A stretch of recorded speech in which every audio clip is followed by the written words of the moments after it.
Right. Welcome to Growth Rings, the Center for Coaching and Organizations event. I do want to tell you a little bit about CCO, as we call it. We are a 501c3 nonprofit, and we're all about expanding the reach and representation in coaching and coaching education. And I also want to let you know that I use she, her pronouns. And I also want to let you know that if ever you need closed captioning, there is closed captioning available on Zoom. It's in your toolbar, which is probably at the bottom of your screen. So we're going to have a wonderful session today.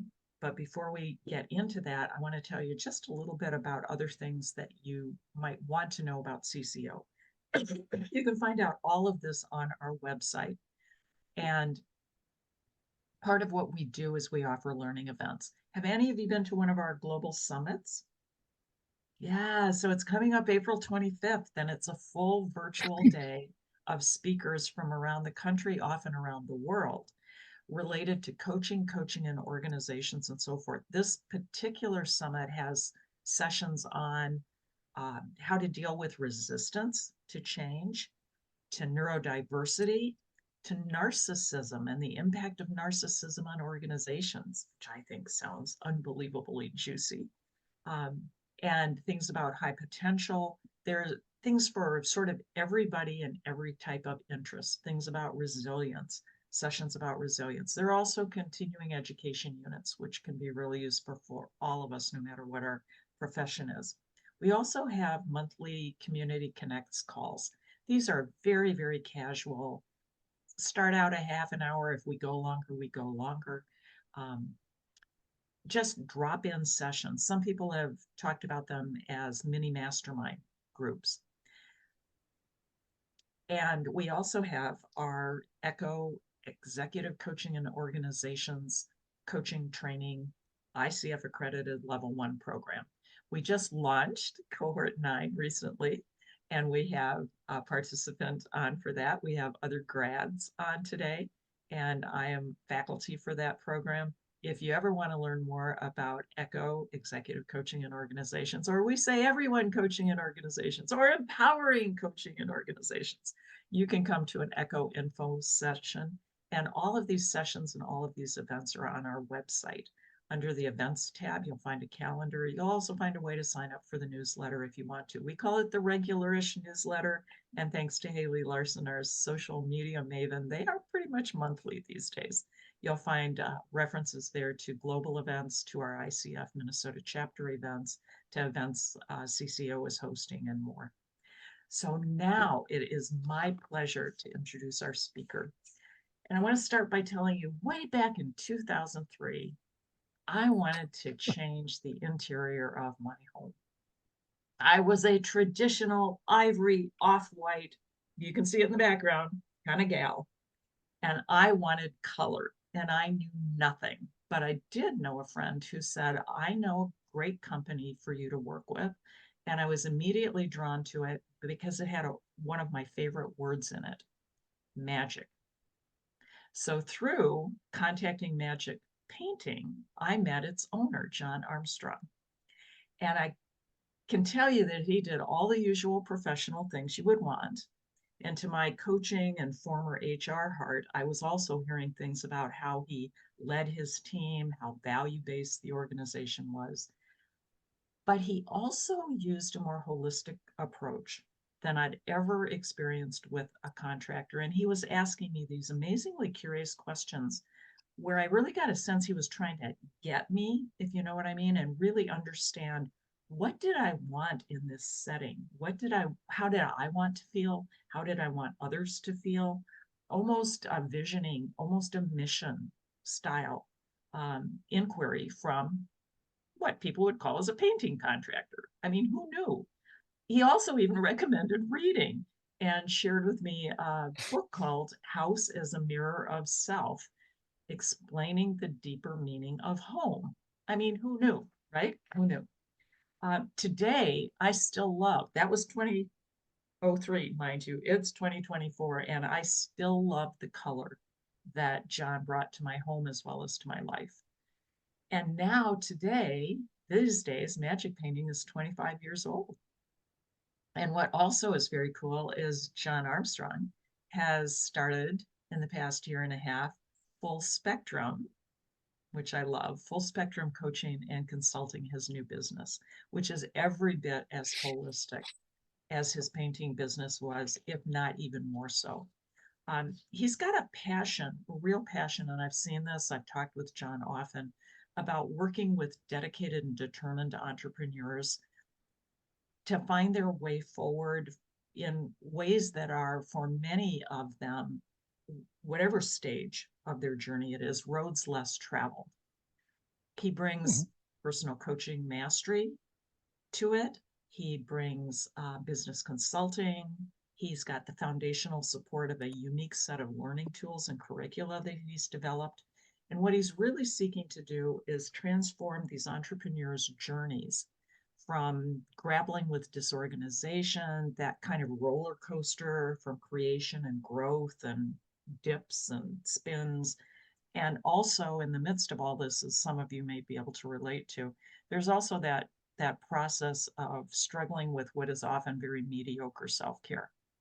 What he wants to do is help people move, and he has success in moving people to well-organized, self-enriching, and even dream-fulfilling adventures instead of that other way of moving forward. So today, John's going to give us a glimpse into his business and the world of business development, and encouraging us to also explore our own. So I welcome my friend, man who's brought color to my life, John Armstrong. Thank you, Bev. Thank you, thank you, thank you. Hi, everybody. How we doing? How we doing? How we doing? How we doing? How we doing? It's lunchtime. So I want to just kind of give some context here as I jump in and share kind of what Bev was saying. My intention here is to support your enthusiasm wherever you are on your journey. If you're thinking about starting a business, if you're 20 years into a business, it's mostly about supporting your enthusiasm. I'm also not intending to have answers, but maybe to inspire questions or to guide you where the answers may be inside yourself, or listening to some signals outside yourself to pick up on where the answers may be. Oh, I'm going to share my screen here. I just realized that. Let's do this. Can everybody see that? Yes.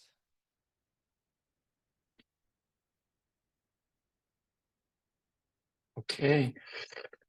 At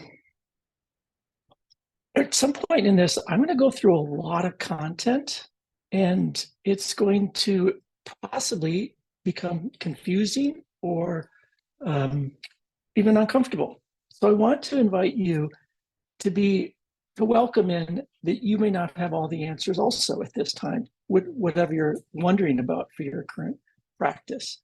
We're going to have some reflection time where you can spend some time in some questions. In general, I'm looking forward to being with you all. I've got a great program I believe that you're going to enjoy. And I do want your feedback along the way. And also at the end, there is a free weekly, not webinar, but an entrepreneur lab that I offer. It's actually every single Thursday at 3. Thursday at 3, it's free. So I will be there today. If there's any questions that come out of this, or next week, Thursday at 3, that you still wonder about, and we can do more of a deeper dive into that. When I've been on growth rings, I've sometimes been making my lunch. So you take care of yourself. Listen to yourself here. If you need to jump off screen, or if you have a question, Bev's going to monitor the chat. In fact, I don't even see the chat right now. So Bev, you'll chime in if something comes up in the chat. And also what I really love about when I'm in your seat is listen to yourself. I might be talking, but I'm trying to inspire your magician, your coach inside of you, your muse. So I won't take it personally if you stop hearing me, because you're hearing yourself and what you need to do next for your best next action step. All right. I will be asking for some participation through the chat on vocally on the screen if people are comfortable with that. And I think I'll go forward from there. And I guess I have to push play. Okay, so this is just a little bit about me. I am a lover of conditioning, and specifically conditioning for our dreams. And now I can't see the chat at all. So I am not going to be able to see what people say. So I have to go That's all right, back. John. I've got you. Okay. So I'd love to hear if people could just write in the chat, where are they in their business? Is it thinking about starting a business 1 year into having sales, 15 years in? Where are people in their journey? They're willing to just throw that up into the chat.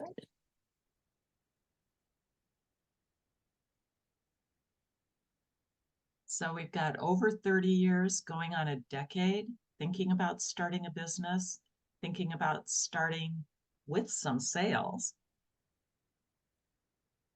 and thinking about networking, dreaming, and laying the foundation. Thinking about starting a business with some fundraising experience. Okay, great. All right. So I don't want to pretend to be an expert of all different industries and all different stages of a business, but I'm really excited about the human that is running the business. And I feel like that's where my mastery is going to be. So most times when we talk about business coaches, we talk about the operations of business, the marketing, the sales, the production, the financing. Yes, I'll tease a little bit of that out, but this is mostly going to be a webinar on the whole picture and the whole journey of life cycles in a business. So it can connect to you if you've been in it for over 30 years or 3 months or starting to think about it. All right. So let's go into the itinerary. I think because I do want to see the chat once in a while, I am just going to let me do that. Doesn't. We're going to use the navigator, you guys. So a little bit on the itinerary for today. We'll start at a trailhead. You're going to need your notebooks for this. We'll talk about some overview of topics, ask for some grouping discussion, and then I'm going to go into some best practices that I have worked with. It's going to be kind of a little bit of a fire hose at that point. That's going to be time efficient, but hopefully that'll stir some questions and some curiosities, maybe even some concerns. And then there's going to be some time for self-reflection here also. And I'm going to start here with, hey, can anybody relate to this? Let me just see in the chat. If anybody can relate to this, give me a thumbs up. If anybody can relate to this is a little bit of how life happens. Yes, yes. I remember, boy, this is probably 15 years ago or so when I was working with a team and things were never going as we planned. And then I just realized, it actually goes about 50%-ish of what we plan, maybe even 51% of what we plan. But if we don't plan, maybe we don't even get that 50%. Maybe it'd only be 10%. So it was kind of an inspiration to say, let's plan, even though everything may change along the way. So if you'll take a moment now in your notebook and just put down 2 or 3 of the metrics, 2 or 3 of the characteristics that you would describe your current business, your current practice. It could be something financial. It could be something rewarding in a different way. It could be any kind of way that you would describe your current situation that brings you to our call today.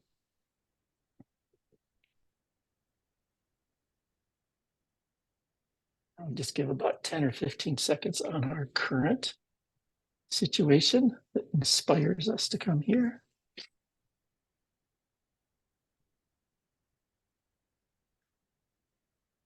And after you've got 2, 3, 4 current characteristics of your company in your current, like maybe you don't even have a plan, but just your current situation, then let's put down the goal, the flag out there in the future.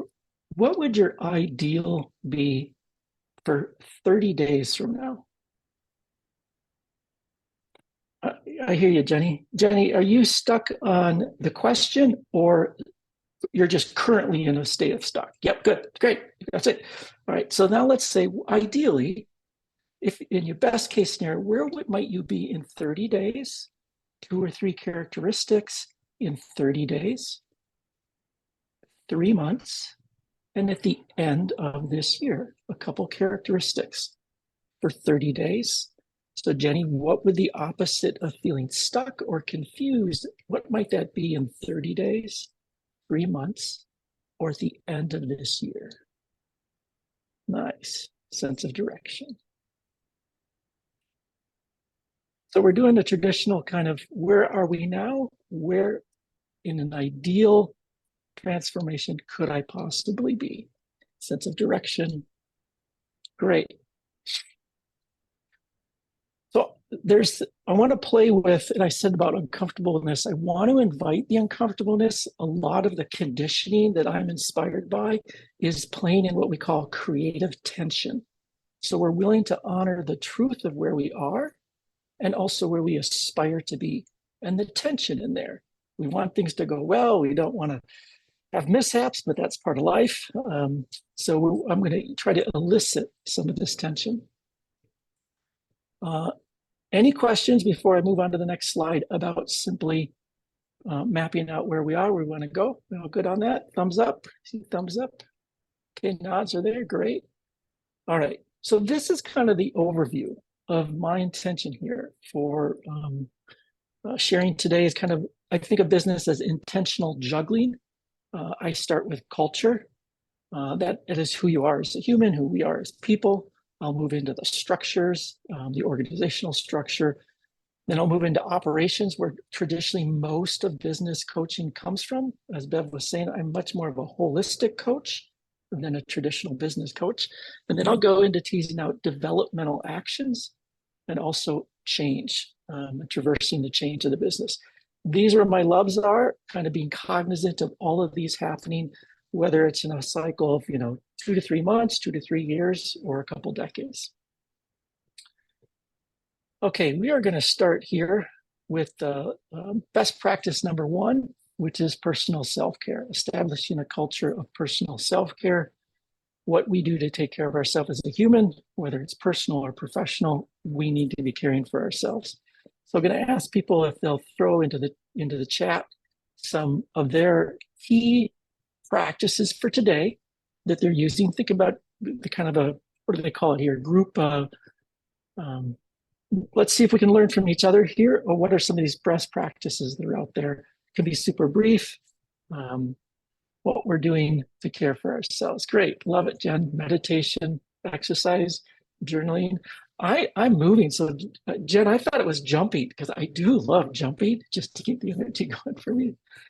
Thanks, Sarah. Exercise, meditation, also journaling. All right. Oh, great. Cooking. Yes. Ooh, breath work. Great. Would anybody be willing to jump on to share with the whole group one thing that just really stands out as a baseline for them in their self-care practice in this chapter of their life?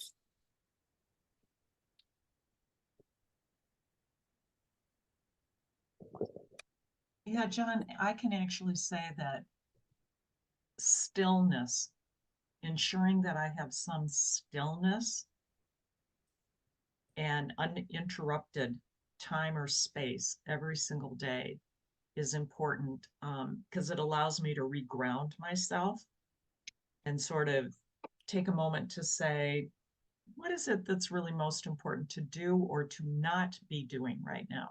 So just allowing to that slow down and then that stillness is exceptionally important for me these days. Can anybody relate? That's great. Thank you, Beth. All right, so I'm going to jump into this. Thank you for that. Some of the best practices that, oh, yes. Yeah, I'm just going to say, Leah added, stillness is powerful, Oh, and I find thank that meaningful ideas emerge in that space of stillness. I love the emergence. Thank you for that word, bringing it in here. Yes. And Bev, thank you for helping me with the chat. Yeah. Okay, so some of the best practices that I have seen or that I'm in practice with for my self-care, I've kind of teased out into the whole person model of physical, emotional, mental, energetic, and spiritual.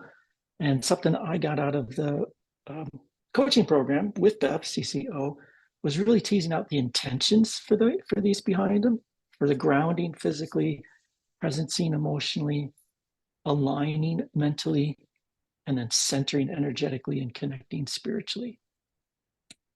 So I'm going to rattle off some of these practices more specifically for me, and then we're going to go into some reflective time where you guys can look at whatever some best practices you want to be improving on. So I am going to look at some of my cheat sheet notes here on this. When I think of self-care practices, I'm thinking of personal care practice, essentially 24/7. Sleeping is part of it. But physically, one of the grounding things that I'm most excited about these days, I probably do. Well, I know I do it when I brush my teeth, is my sternum lift. I'll even see if I can show you guys. Just that power pose, because there's so much computer time I have. It's just lifting up my sternum. I do this when I brush my teeth. And then if I can, just kind of tilt my heart posture. I'm stealing that word from another coach, heart posture, to just bring myself as aligned as I can internally as a grounding practice. Where do I want to be in my body and in my heart? Emotionally, one of the presencing exercises I have is just welcoming what's unpleasant. I will, with reluctance at times, I'm just going to turn intentionally to see what is bugging at me. What am I wrestling with? What's the emotion? And bringing some curiosity to it, becoming present to it. And if I can, then get some wit to say, hey, how are you? Who are you? Welcome.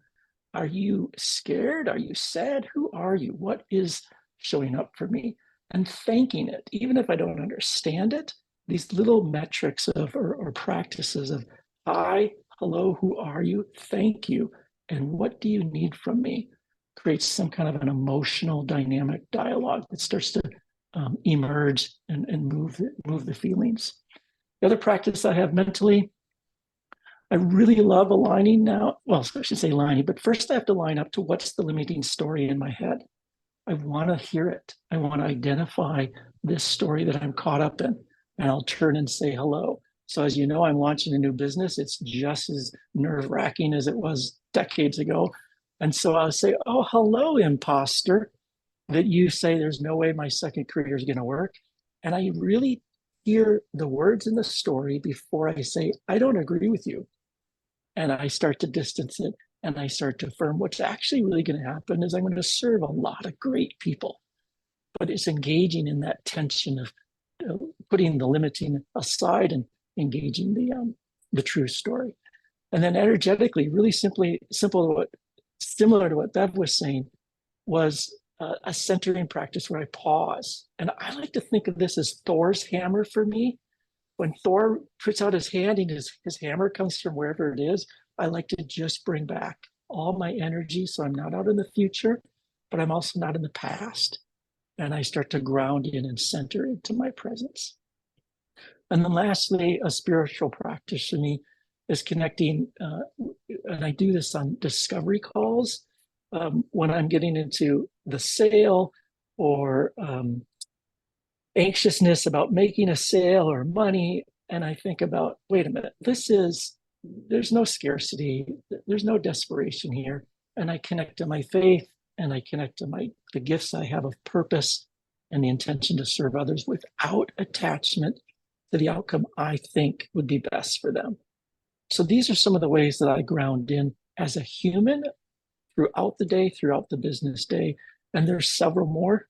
I'm hoping this has kind of stirred some thoughts for you all as we segue into this next exercise here. So we're going to take just a moment. Oh no, you guys, I screwed up. But that's a good thing that I screwed up because we're going to have some fun. If I can move my screen, we will have fun. I'll figure out how to do the screen. Okay, I still have to do this. This is going to be too fun.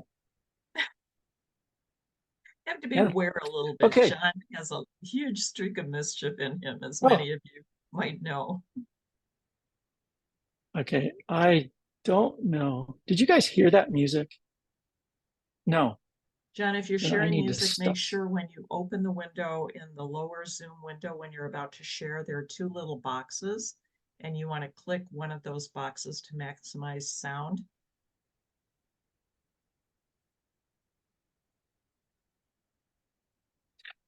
Well, I don't think I did that properly.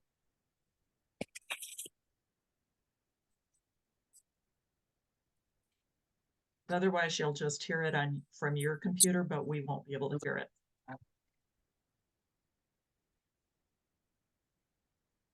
sorry.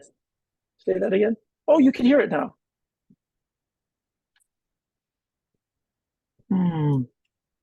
So just give a try, close out of your attempt to share, open to share. And when you get that window open, down in the lower left-hand corner, do you see two small boxes? Yes. Click one of them. It almost doesn't matter which one you click. Okay.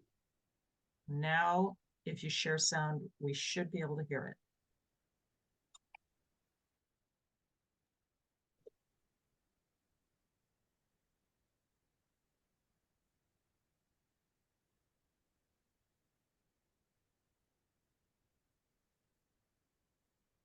For everybody ain't breezy, and I hope you realize when you look into another person's Okay, eyes, we need you to know pause today would here. be a very good day. Just What we're have gonna a do? good day. You know today would be a very good day just to have a good day. It's our dance break. Yes, exactly.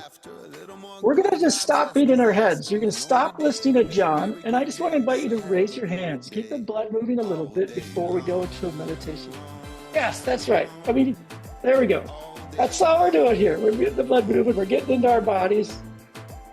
Listen to Michael. All right. You can go off screen if you want. You can go mute and yell if you want. Oh, that's great, Beth. Nice. All right, Sam. So everybody is connected like karma. So disconnect yourself from the drama. Everybody's trying to heal like trauma. You know it's never been easy. So I'm going to move us in from. We're going to do this again. So that's our just first run at that. Next year we'll go into. And can you guys see the screen? Best practices. Okay. So I want you to take a moment on your journal. We're just going to take a minute. We're going to have some quiet music for this and reflect on where are the 2 or 3 areas you want to improve in the next 30 days, 3 months, or the next year of self-care practices.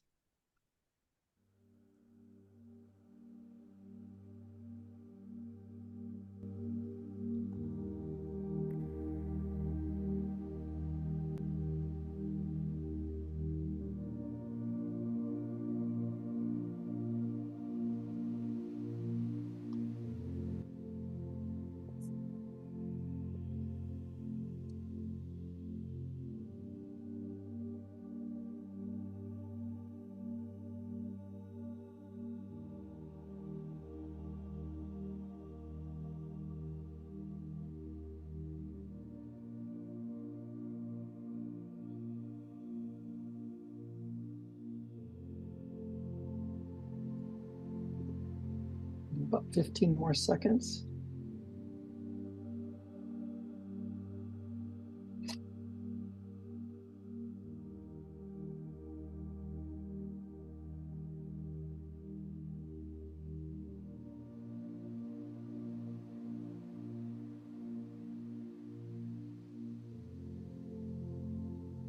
And you'll be able to continue that exercise whenever you want to make time.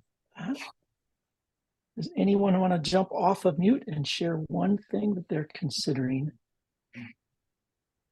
practicing going forward?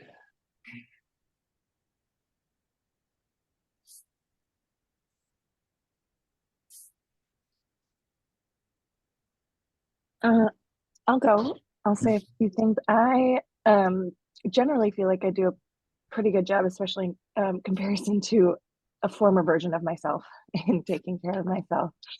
And so I feel very grateful for that. However, I am still fairly inconsistent. It sort of is ebbs and flows of consistency around the practices that I know benefit me the most. And so I would like to just increase that consistency, find some like unstructured structure in ways that will really kind of, I know, be life-giving daily or weekly or monthly.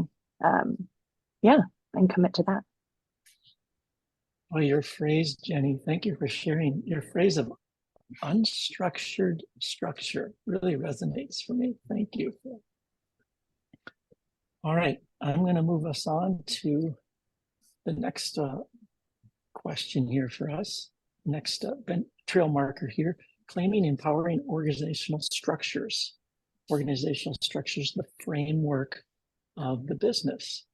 And would anybody be willing to put in the chat or share any empowering structures that you know are really working for you right now in your practice or in your business? And John, could you just give a few examples of what might constitute an empowering structure? Sure. So I'll be talking about entities, locations, accessibility, roles in the company. Oftentimes they talk about organizational structures that relate to roles. And also today, communication platforms, communication processes are some of the structures, the frameworks for businesses.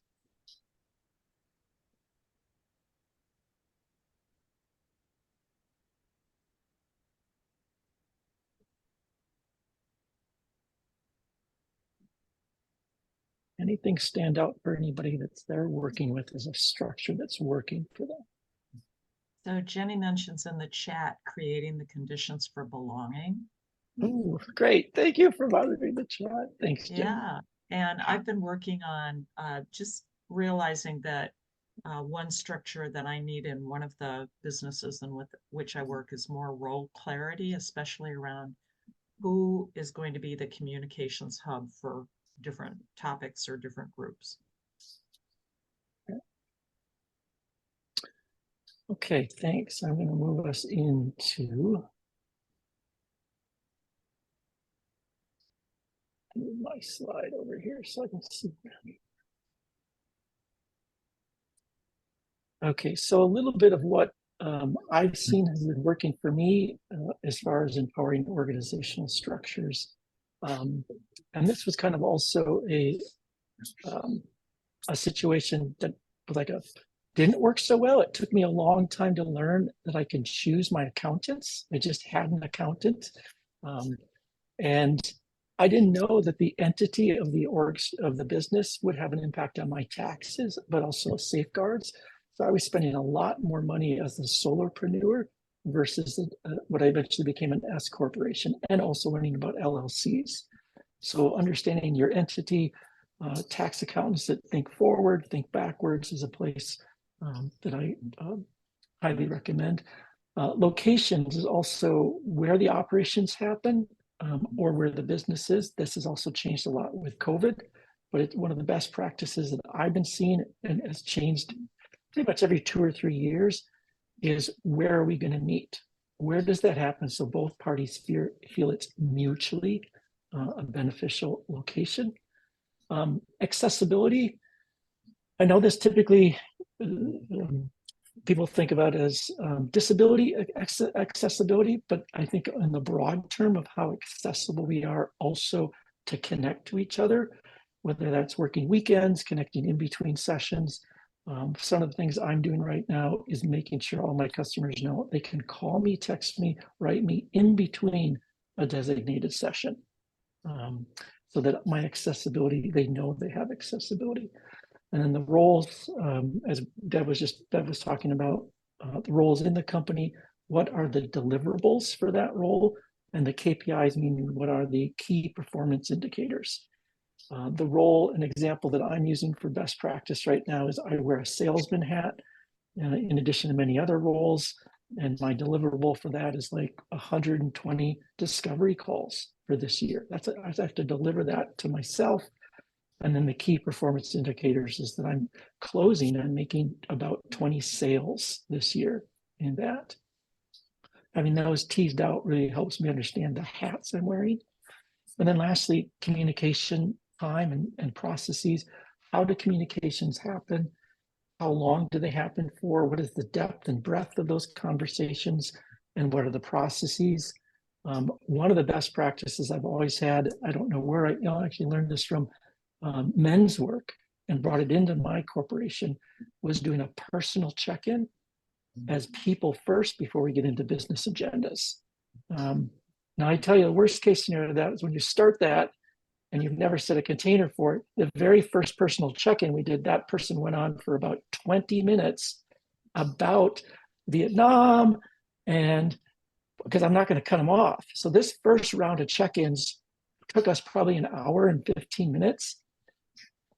Okay, we then dialed it into a standard operating procedure. You have 30 seconds to do a personal check-in about anything you want, 30 seconds, but you can also pass. And I also knew we were doing really well at one point where a staff member said, I really don't effing want to be at work today. And he had a great day at work, but he was able to be honest about who he is as a person first. I think communication usually gets missed as an organizational structure. It gets thrown into culture, but it is a structure we agree upon. So I wanted to piece that in here. Okay, you guys, it's dance time. Hopefully this has stirred you a little bit. And let's see if this works. If your arms are up in the air, I'm going to know it's working. But we're going to have to get back to the... There we are. Is this working? There we go. Bev's moving. All right. Welcome, Chris. We're getting out our heads for a bit. We're stop listening to John.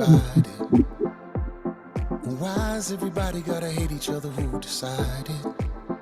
If I took all the world's pride and all the world's money and wrapped it in a blanket and put it in a buggy, could you see that maybe that baby was just the same as you are? You know it's never been easy. Every day for everybody ain't breezy. And I hope you realize when you look into another person's eyes, you know today. All right, we'll go into this minute now of reflecting what's the next organizational structure.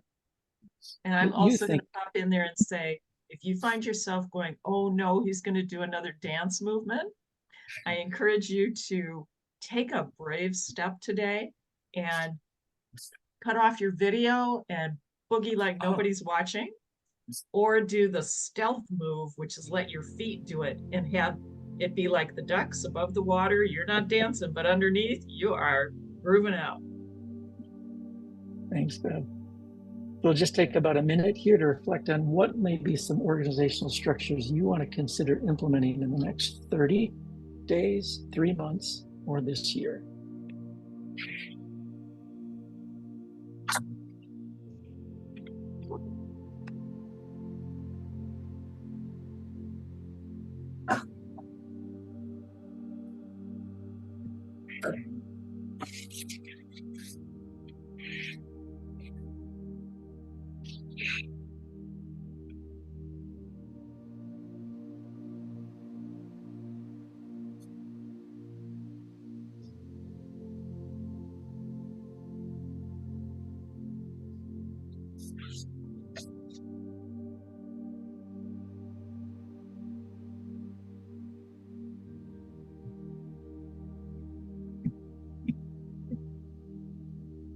Do 15 more seconds.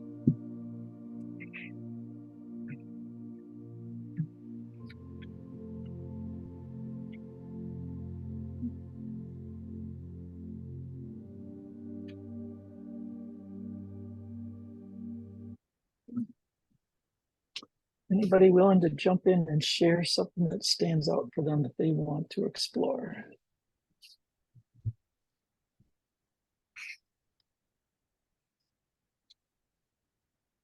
Bev, Yeah, Leah, thanks for joining us for as long as you could. Consider coming to another Growth Rings. Do a drop-in with John, even this afternoon, or come join us for Community Connects in the Summit. Back to you, John. Anything pop up for somebody? A structural change they're considering implementing?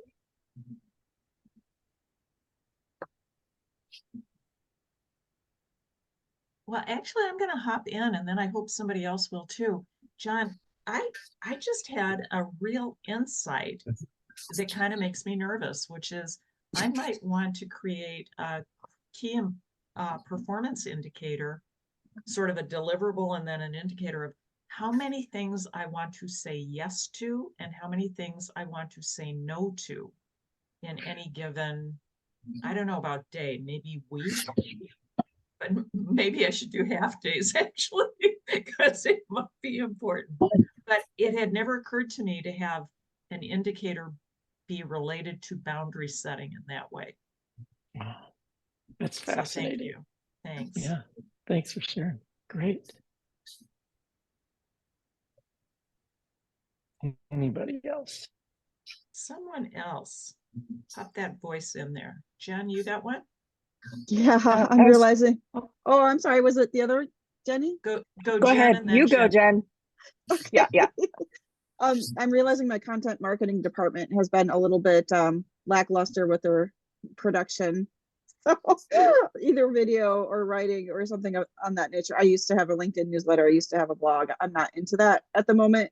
However, writing is coming forward for me. So that's another way to connect with people. And I usually focus on speaking. So I think it's good to create more multimedia experiences and set some targets around that. I don't really have specific targets for the different areas or the roles because we do it all, right? So got to create something for that. Thanks, Jen, and thanks, Bev. Yes, I'll chime in on that. That's one of the most difficult things for me because we are wearing so many hats and things are moving forward.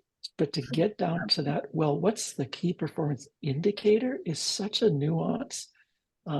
I think of it as going to like a decadent restaurant where all the little fussy things on top of the plate really ornament the plate.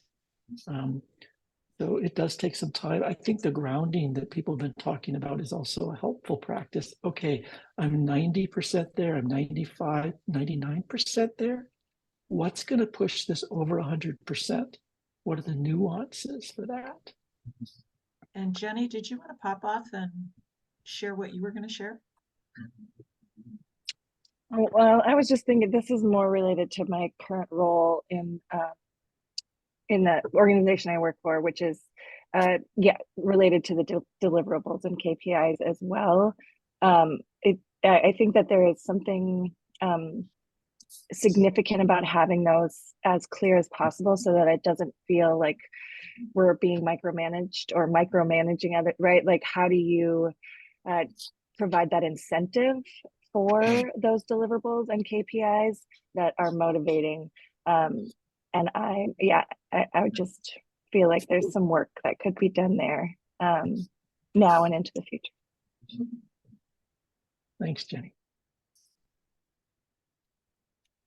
Anybody else before we move on?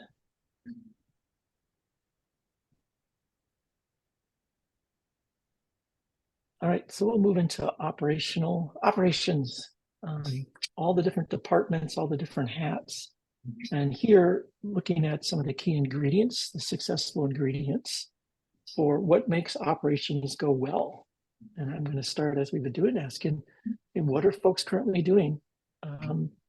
They're already doing as far as operations, their key practices in their operations.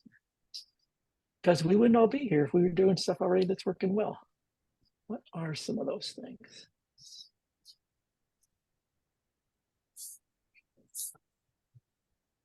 And operations, again, to your question, operations are the how business is producing or how business is serving, producing a product or serving a customer or both. How we're going about that is the operations.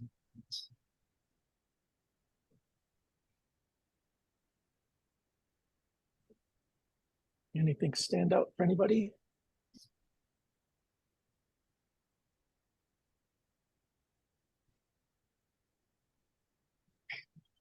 So maybe share your next slide and get them percolating. Great.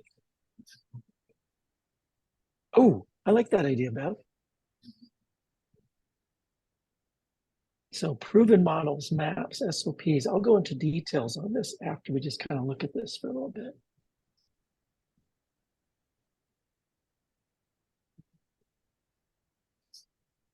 Whole systems and departments, the systemization, documenting, scaling, clarifying, verification, sign-offs, coaches, colleagues, and community. Anything anybody thinks they're doing well, they're willing to toot their horn in these areas.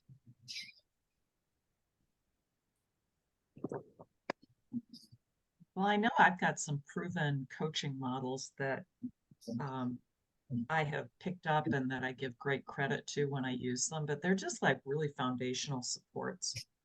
I don't always use them, but they're so almost, you know, folks, when it almost becomes default, it's almost as though it's been a part of you for a long time. So it just comes when it's needed. Those are some success factors for me. So some of the ways that these have worked best for me is looking at for the proven models, what has already been tried and true that works. We know we never step in the same river twice. So even if we're using somebody else's map, somebody else's model, it's going to be a brand new moment in that situation with a product or a customer. So we're at least coming in with some information. And one of the things that I've been seeing recently in the sales process for me, the proven tactic that's working is how many touches it takes with a customer in follow-ups. Like for a while, I was just doing the 1 to 3 follow-ups with a potential customer because after 3, I'd feel like I was bugging them. But the protocols out there are 7 to 8 touches or contacts after presenting a sale or presenting an offer, even if it's a free offer. And that really was a paradigm shift for me. And then when I'm 6 or 7 down the touch points and somebody says, thank you for being persistent. And I started hearing the word persistent. I was like, well, I guess I'm not being a jerk. I'm not being pesty. I was displaying persistence, which was not part of a culture that I had had beforehand. The next one I hear about essential whole systems. I absolutely love this piece because so much in business, we put money at the top or the bottom line is money. But the whole systems business model came out of the 70s and it's everything works in a pie shape. It's not a linear, it's not a hierarchy.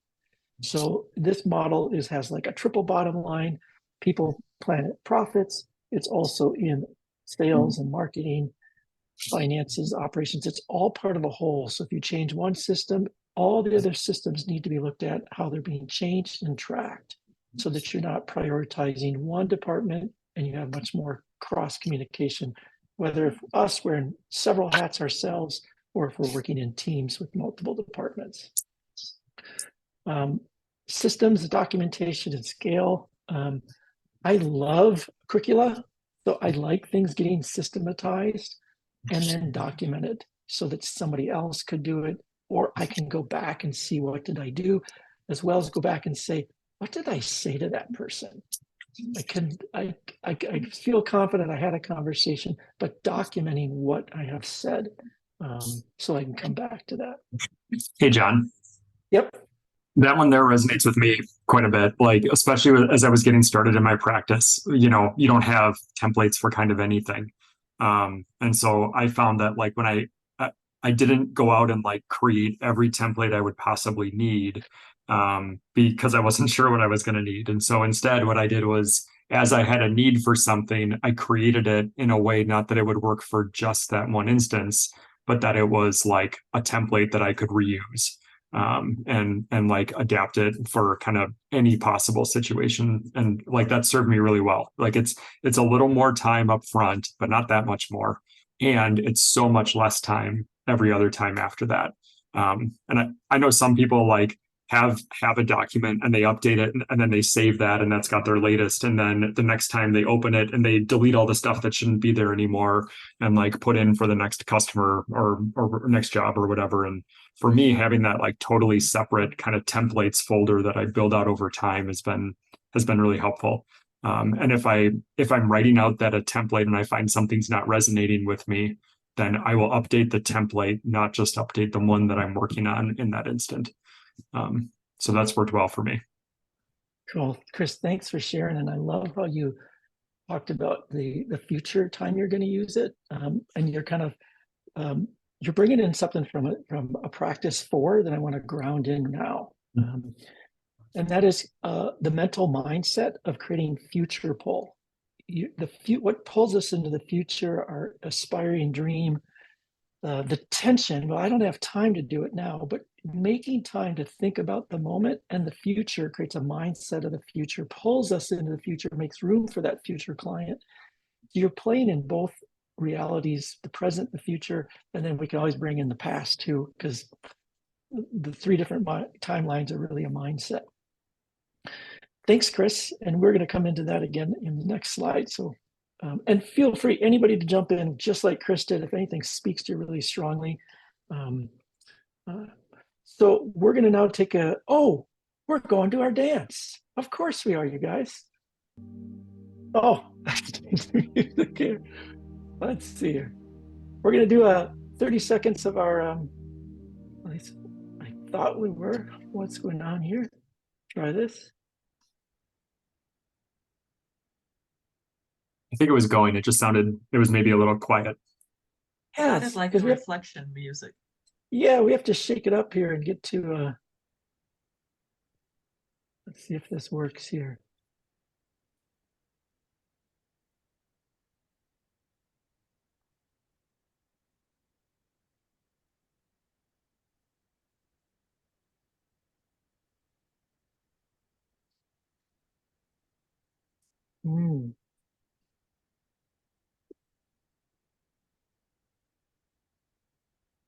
Try your one down at the bottom, the play button down at the bottom.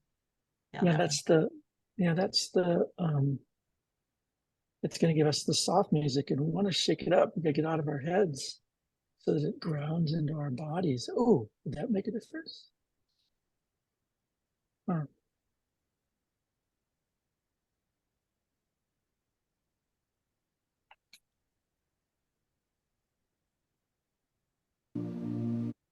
Not sure why that's happening. I think those people on the call who aren't ready to be dancing around or messing with your technology energetically. Okay, why don't we just go right into the where are we here? We'll go into this one here. Just taking a second. What is the next ingredients, like Chris was just talking about, that you want to implement? What operational system would you like to make a change in?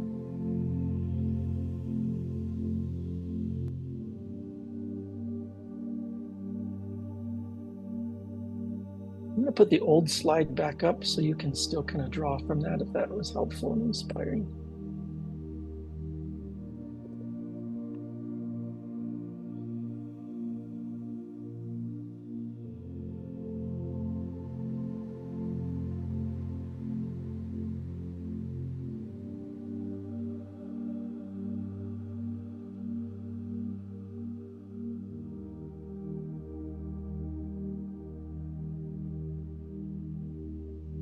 And 10 seconds.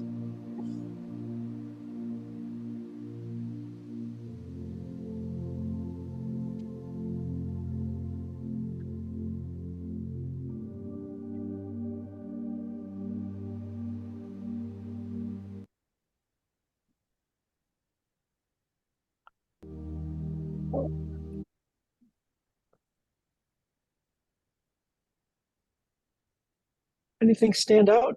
Anybody come up with anything that they want to consider implementing?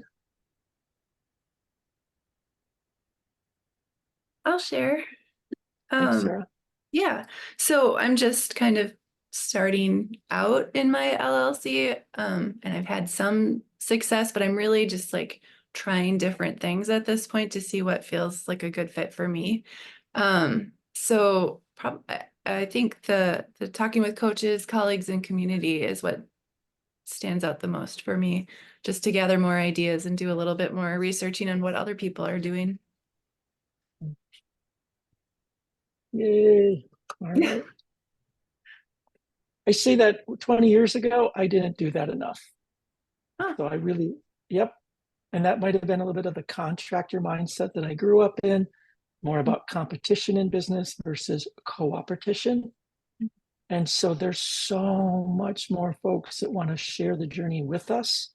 And they were probably back there 25 years ago, but yes, there's a lot of support available.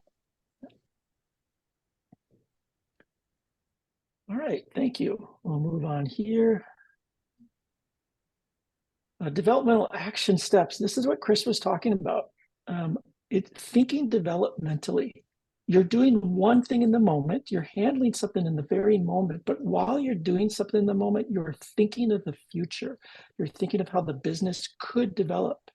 Could be marketing, could be sales, could be finance, spreadsheets, emails. There's so many different things about how we could take it forward, how we could also reflect, ask for feedback, and adapt. So given Bev's suggestion, I'm just going to show you the next screen and see if anything jumps out for what people are already working on. And SFD stands for Shitty First Drafts.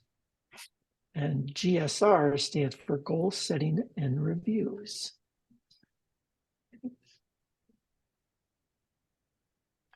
Of this list here, does anybody have anything that they're grateful that they're already working with?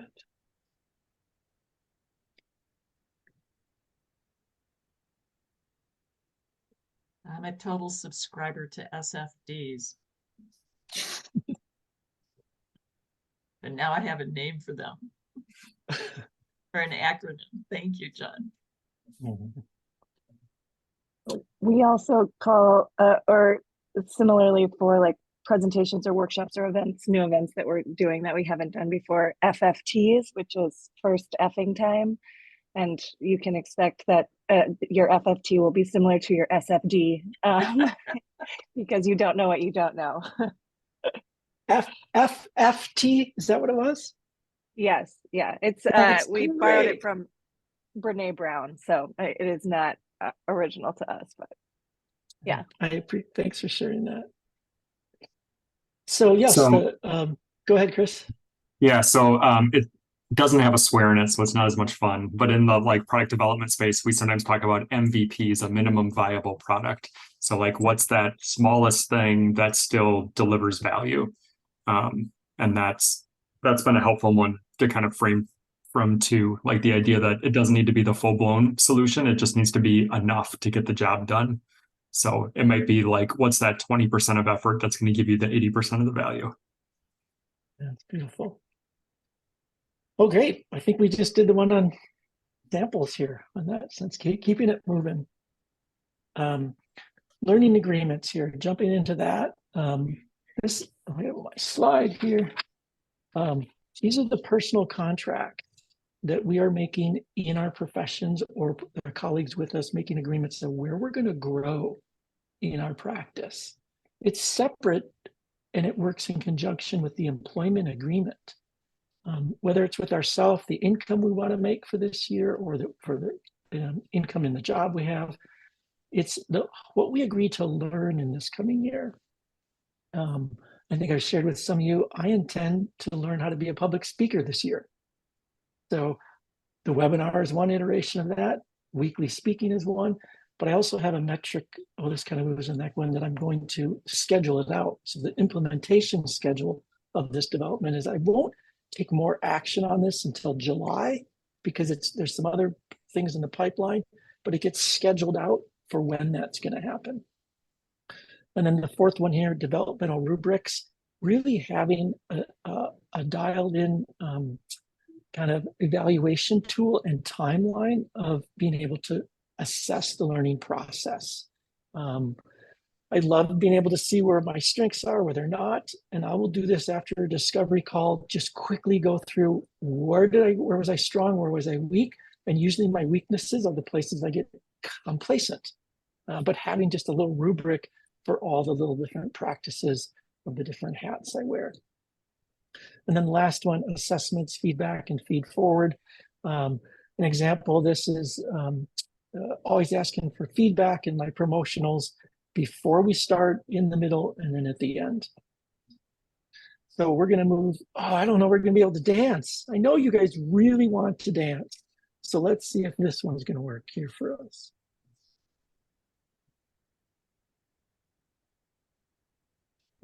Maybe it's completely frozen up here.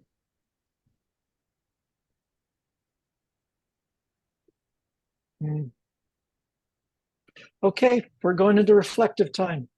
What are some of we'll go into the fun, quiet music here. And we'll look at what are the developmental action steps, reflective practices, soliciting feedback, or adaptations that you think you would best serve you making in the next 30 days, 3 months, or remainder of the year.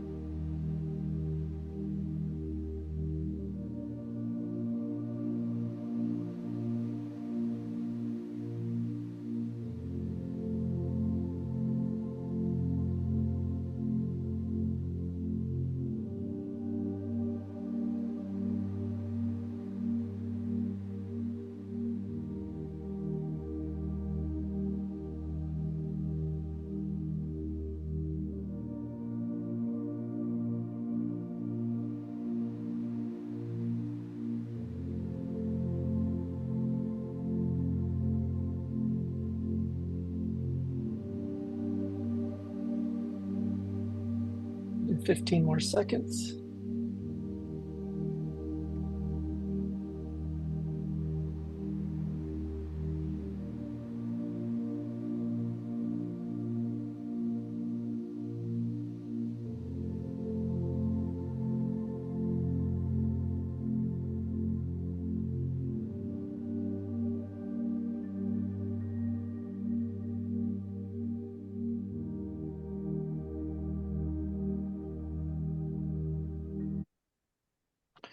All right. Anything anybody's willing to share about some developmental action steps they're excited to consider moving forward with?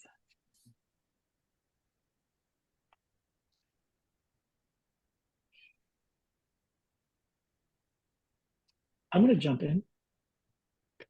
So I'm really excited about saying yes to things I don't know how to do that put me into a leadership role. Especially things I've never done before. So maybe, was it Jenny that you were saying the FFTs? Just really giving myself permission to, I've got a strong recovering perfectionist quality to me. And just how much Bev really helped grow this webinar with me, this practice. Oh my gosh. So I'm seeing that there's these yeses where I've never done anything before that I get to learn from colleagues how to do things. I love to over deliver or just be wonderful at things. So this is like, okay, let's be, and what you say, MVP, is that what you said, Chris, MVP? So I think for me going forward, it's having more developmental things I've never done before. And that has to do with public speaking because that's part of my initiative. Anybody else? Well, I have this wonderful opportunity that I haven't followed up on yet to beta test feedback mechanism. And I've let other things get in the way of me actually implementing that. It's a multi-rater feedback. So I've got that down as get my attention back on that so I get some feedback. Thanks, Bob.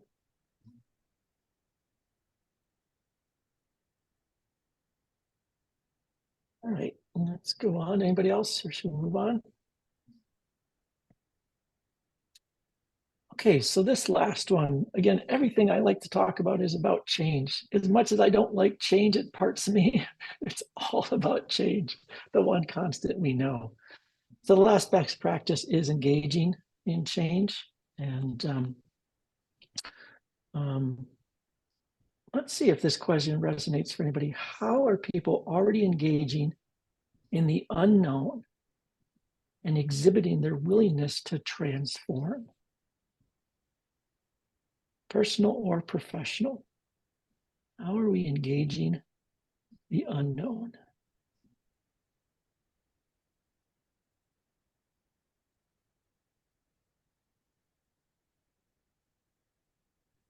I'm going to pull up this next slide here. And these are some of the best practices that I see in how to engage the unknown. Inclusivity, right away, culturally, we talk about it professionally as diversity, equity, inclusion, justice, accessibility, and belonging. The one thing I want to add to that is business hardship. I've had several business hardships, and being willing to include those in the process of the business growing, as well as personal crises, can really help the business grow. A broken leg, for example, I thought was going to be terrible for my business, and my business grew because I was forced out of a role and somebody else had to step in the role. So a crisis can actually be beneficial to our whole life. It's not necessarily fun or comfortable. The transformational leadership, it's a style of leadership where we are changing ourselves. We are the model for the people we're leading. We make room. Oftentimes, I think of this as we make room for the leaders below us to grow up and replace us. And so we are transforming, making room for others, being the model. Transformational conversations is an approach to meetings that fosters engagement and change in the conversation. It's whether it's a meeting between two people or a larger group meeting. I've been working with William Stockton's Mobius model for an engaging conversation that creates transformation from the conversation. Vision holders, mentors, and succession planning. This is a little bit different than coaches. These are folks that are professional community members, your advisors, your counsel. This is, for example, Bev, for me, somebody I've known for a couple decades. We kind of cross paths in different chapters of our lives, but they're the people in your life that really want to support you. They want to get a phone call from you. And you want to be mindful of who are the people showing up for that, as well as a succession plan. I had a coach about 1.5 years ago when I was talking about the change in the career. She said that would be such a good use for you on the planet. So it kind of helped me understand my succession plan. And then the last one here is reinventing ourselves, reinventing our practice, rebranding, and also the renewal that comes from that. Now, I know you guys are really excited about this quiet music, so we're going to segue into that.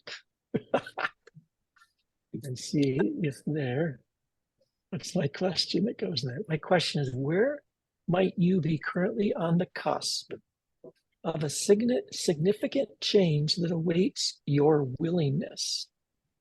I'm going to say that part again. It awaits your willingness to change into a next best level of you, a next best level of your practice.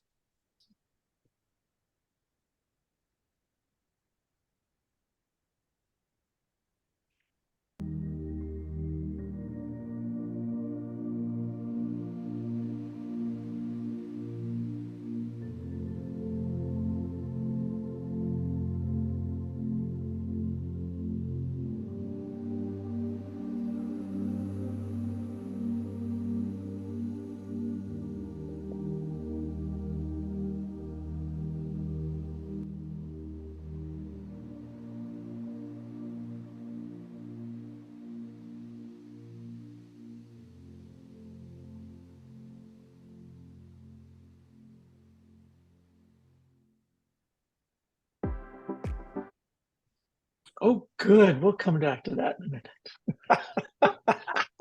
Is that a promise or a threat? It's an invitation. There we go. Let's see, where are we here? Anybody want to share anything that's coming up for them that they might be seeing coming around the corner, that they are invited to change into, become, transform? I feel like this is where I'm feeling stuck, as I just don't know what. I know there's something that needs to happen. So I feel like I'm on the cusp of change, but I don't know what I don't know. So the question I keep asking myself is, it seems like something needs to die in order for new life, like this new iteration of me. And so I'm trying to figure out what it is that I need to let go of so that I can, like, because I'm willing, I just don't know. That's great. That's great. Can I ask you a coaching question on that? Please. My question would be, and we'll be respectful of time here, I want to affirm, where do you know it coming from? Is it a thought that you know? Is it a felt sense in the body? Is it an energy? Is it a feeling in your heart? If we were to tease apart your personhood, some part of you is connected to the change already. Do you know where it's coming from? Yeah, I think it is mostly heart and energy, which is why it's frustrating, because I don't have the clear thinking on what that means. It feels very ambiguous at this point. This is why I want to invite you into my Thursdays at 3, and we can explore that. But also be really patient, because let's say 2/5 are on board with the change, and just keep grounding in, centering into those parts, the heart and the energy that are on board. And just like it's a whole community moving and changing, how does that land for you? That's good. Yeah, thank you. I appreciate that. Anybody else? Well, I was just going to bring up that I'm being forced into some change with an upcoming layoff. And so I'm really exploring whether or not I want to continue on path A, or I think I already know the answer, and that is to dive further into path B or any other options there are out there. But there's a layoff, and then I'm also part of cohort 9, and I know that that will bring a lot of transformation for me just within. So I'm excited for what's ahead, but I also have no idea what's ahead. Yeah. I take a big breath with you on that. Thank you. Yeah. Yep. Anybody else? All right. Guys, we're going to close. In addition to some dancing, we will not end this session without fun music. You decide if you want to dance. Any other takeaways from today that stand out for you? And one commitment that you want to give yourself. And you can set your timeline on this commitment, whether it's a commitment for today, this week, this month, an action step that you willingly assert to develop your life in the direction you want to go.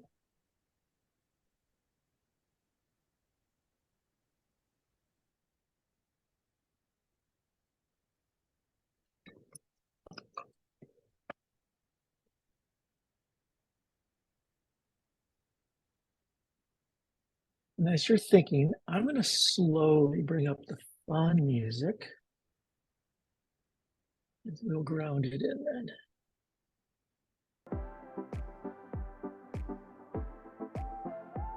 I'll give you 30 seconds here. Why has everybody gotta hate each other? Who decided? If I took all the world's pride and all the world's money and wrapped it in a blanket and put it in a buggy, could you see that maybe that baby was just the same as you are? You know it's never been easy. Every day for everybody ain't breezy. And I hope you realize when you look into another person's eyes, you know today would be a very good day just to have a good day. You know today would be a very good day just to have a good day. With a little more love and a little more laughter, a little more good vibes, less disaster. You know today would be a very good day just to have a good day. All day long. All day long.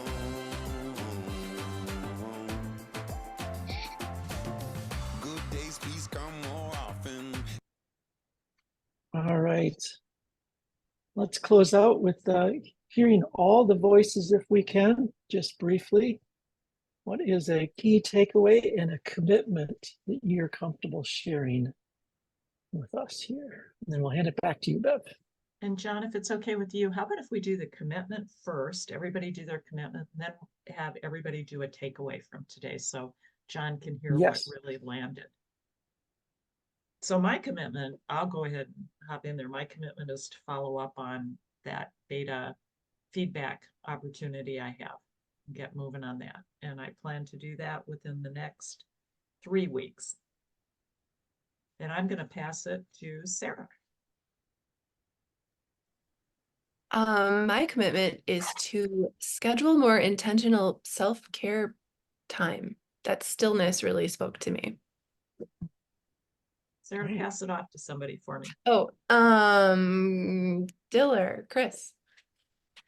Yeah, mine, I think is get intentional about what I want to do with my coaching practice now that like my job situation has changed from what it was, 5 months ago or so.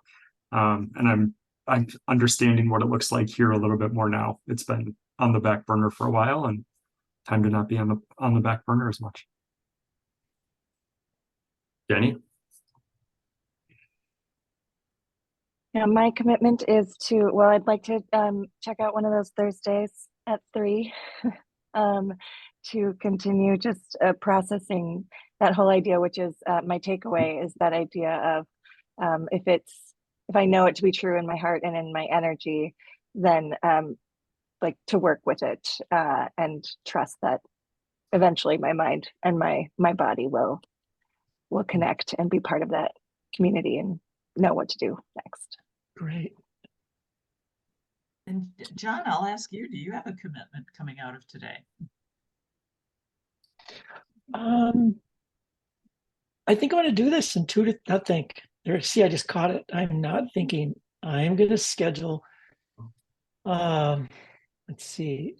I'm doing this again. I just have to think about when, and the schedule is.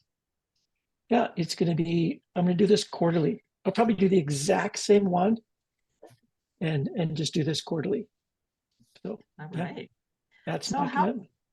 thank you. How about a key takeaway? I mean, I'm sure there are quite a few of them, but what's one thing that you're taking away that you'd like to actually like John to know about? Thanks. John, I like that idea of like how we communicate being a structure of our organization. I think that was a useful thing to consider that I don't think I had. Great. Thanks. Who's next? Jenny. I can go, yeah. I really appreciated just at the beginning how you started like turn to look at the thing, at the discomfort or the whatever, the critic in your mind or in the room or in the space, to look at it and greet it and then start to distance yourself from it is something that I will take away from this. Now, you guys hit me up, come on to one of these free Thursdays at 3. I don't know, Chris, if you were there for that, but Thursdays at 3, hit me up and we can do deeper dives into those conversations. And you can find all that information on John's website at fullspectrumcoachingandconsulting.com. Sarah, do you have a takeaway you'd like to share? Sure. Yeah, I was thinking about the SFD and as a photographer, how I am, well, we're all striving for perfection, I suppose, at some point, but I don't just try things for fun with clients sometimes, and I would like to do that more. Oh, yeah. Yeah, All right. that's great. Honestly, there were several, and I'm going to be really candid with y'all. Sometimes I go to things and presenters invite us to do some reflection and write things down, and I'm like, yeah, I'm not into it today. I've got something written down for every single thing, and I just really tickled about that. But honestly, one of the takeaways that I wrote down, that I can feel it in my body, so I don't know but it's kind of like it's pulling me, and it is, what is my future pull? That really, really hit me, and I could feel it in my upper arms and in my chest, sort of leaning into it, or almost pulling forward, as though I had a beautiful cart full of juicy things behind me that I was going to pull someplace. So I'm curious about it in the areas of work, life, and legacy. What is my future pull? So thank you for that.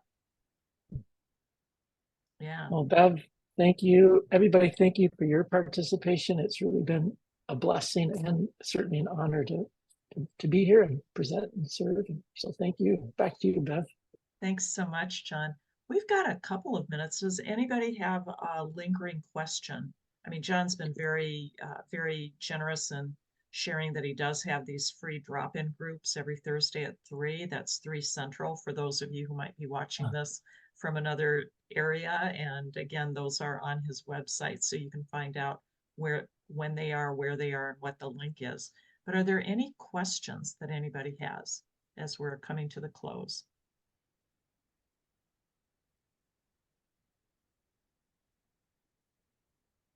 Okay, then what I am going to do is I am going to pop into the chat a link for our upcoming summit, so you can learn more about it.